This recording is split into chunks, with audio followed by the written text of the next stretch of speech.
L'image du jour, c'est le drapeau des États-Unis qui, pour le moment, est classe symbolique, mais dans 4 ans, ça sera ça. Et oui, ce drapeau représentera le mandat de Joe Biden. Vous regardez trop la télévision, bonsoir.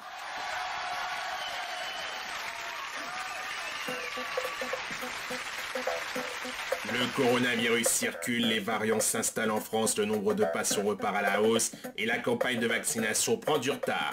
Comment le gouvernement gère la crise en ces temps difficiles?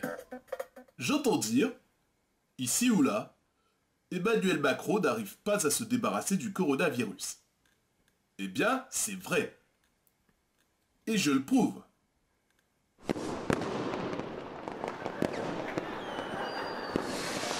Étonnant, non?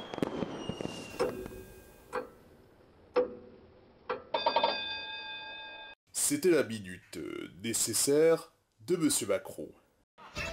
Procès d'Édouard Balladur, l'ancien Premier ministre comparaissait aujourd'hui aux côtés de l'ancien ministre de la Défense François Léotard dans l'affaire Karachi. Édouard Balladur nie toute responsabilité dans l'affaire. Parfaitement, je ne me laisserai pas marcher sur les pieds.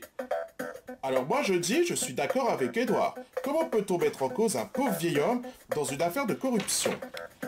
Enfin, tout de même, M. Balladur aurait reçu un versement de litigieux de 10,25 millions de francs. Mais c'est faux, c'est tout simplement un complot contre moi. Comment ça? Eh ben moi je dis qu'on a envie d'enfoncer Édouard, parce que personne l'aime. Il a déjà été éliminé en 95, alors on cherche à l'éliminer de la société. Monsieur Léotard, vous ne poussez pas un peu là? Alors moi je dis non. Ce que dit François est la vérité. Ouais bah on ne va pas s'en sortir avec l'affaire Karachi. Et puis urbanisation, le site de la Butte Rouge à Châtenay-Malabry dans les Hauts-de-Seine est visé par un projet controversé de densification de l'habitat. Roselyne Bachot s'est engagée hier à demander un classement du lieu concerné. Oh, Châtenay-Malabry, mais c'est une charmante ville typique du sud-ouest de Paris. Vous avez une solution pour le site de la Butte Rouge? Oh, vous savez, je vais en trouver. Il y a plein de scénarios. Pourtant, selon les promoteurs de ce projet, le quartier est victime de normes obsolètes. Oh, vous savez, je vais tout faire pour que ça n'arrive pas. Je suis là pour ça, et si la mairie refuse, bah je saisirai le Conseil d'État. Et si le Conseil d'État refuse, bah ils auront ma main dans la gueule. Eh ben, bon courage.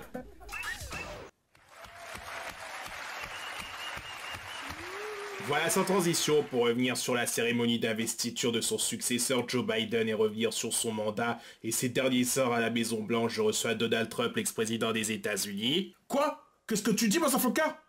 Comment ça, ex-président? Tu délires? Je suis encore le king des States, mets-toi ça dans le crâne. Bah, je m'excuse, mais votre mandat est terminé, maintenant c'est Joe Biden. Ouais, mais fais attention, car je suis encore président des États-Unis dans ma tête. C'est moi qui règne. Et Monsieur Sylvestre de la Roure Compagnie l'accompagne.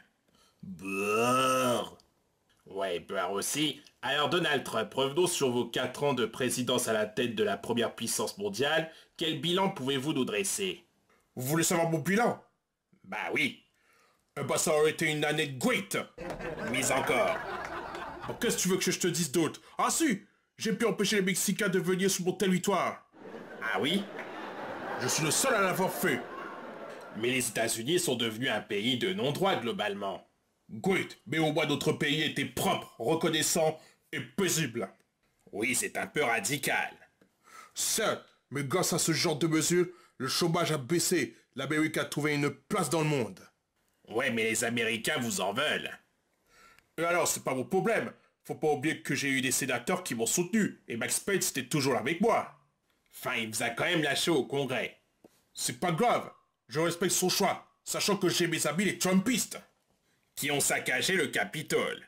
Parfaitement, et je suis fier de les avoir envoyés envahir cette forteresse. Ça fait de moi une légende. Une légende, il y a eu quand même des morts. Je sais, mais c'est quand même les risques d'un affrontement. En plus, ce sont les policiers qui ont tiré. Oui, mais c'est à cause de vous que c'est arrivé. Enfin, c'est pas moi qui ai tiré sur les gens, motherfucker. Et vous, monsieur Sylvestre, quel bilan pouvez-vous en tirer de ces 4 ans de présidence? Oh bah il n'y a rien à dire. Hein? Bah oui, on était inactifs pendant 4 ans. À ce point-là? Ah oui, Donald Trump est très intelligent. C'est pas pour rien qu'il est milliardaire. Great, j'ai le pouvoir en moi. Ça, c'est le moins qu'on puisse dire. Ça a été la faillite chez vous? Bien sûr, le pognon est venu qu'à Trump. Il a une société secrète à lui. Et avec Joe Biden, vous pensez que ça va changer? Ah bah oui, parce que ça sera difficile pour lui de gouverner. Pourquoi? Oh, Joe Biden, il est tout le temps perdu. Il confond le bouton de son micro-ondes avec celui de l'arme nucléaire. Oh, quand même pas. Oh bah si, tout le bordel qu'a mis Donald Trump, ce sera compliqué de réparer les pots cassés. Quoi? T'oses dire que j'ai mis le bordel aux States? Regardez comme il prend la bouche quand on lui fait une remarque. Comment peut-on cadrer un président pareil?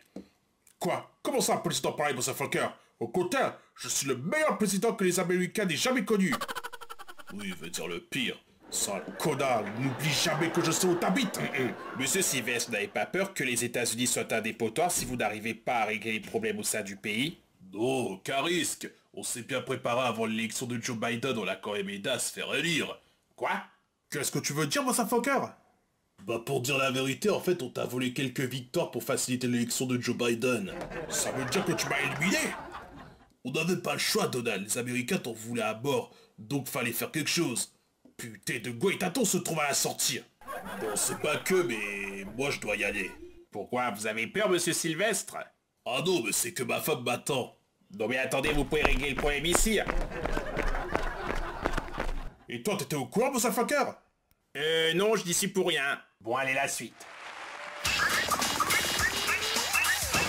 Voilà, sans transition, télévision. Hier soir sur M6 Playboy était diffusé le Morning Night de Michael Youn, 20 ans après le succès du Morning Live.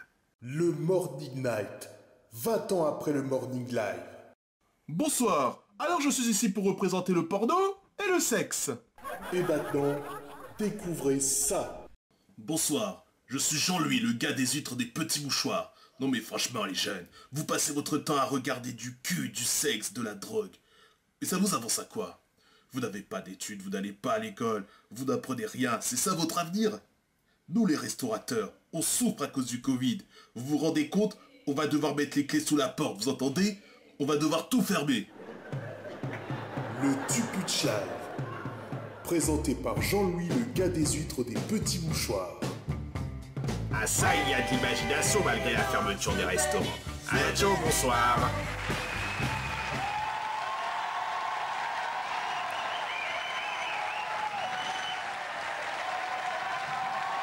Merci les guignols, 19h50. Vous avez apprécié? Oh bah oui.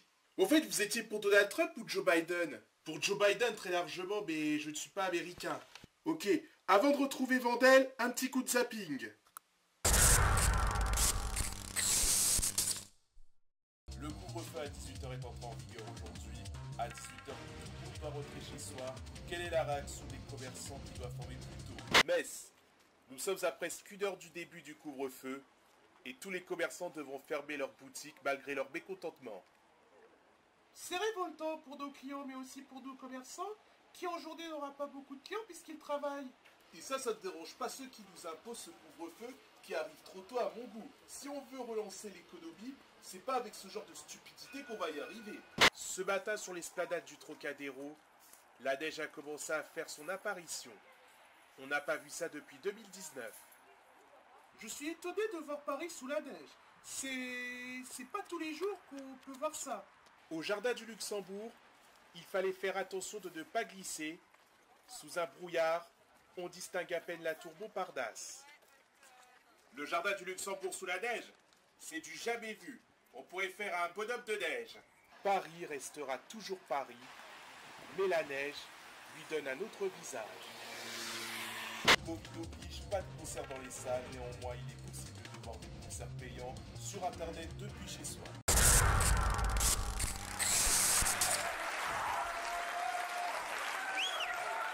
Philippe Vandel est sur le plateau, bonsoir. Bonsoir Thierry. Je vais commencer par un couple vivant dans les Vosges et qui ont subi une fuite d'eau dans leur domicile. Les plombiers sont venus chez eux et sont repartis abasourdis car leur maison était en bordel. Carrément. Non mais attendez, le pire c'est que le couple est fier de leur bazar tellement qu'ils s'en rendent presque. Non mais ils rentreraient dans le Guinness des records. Je vais terminer par un fait divers. Vous savez que pendant le jour de l'an, il était strictement interdit de faire des fêtes à plusieurs dans un lieu. Et oui, à cause de ce putain de Covid.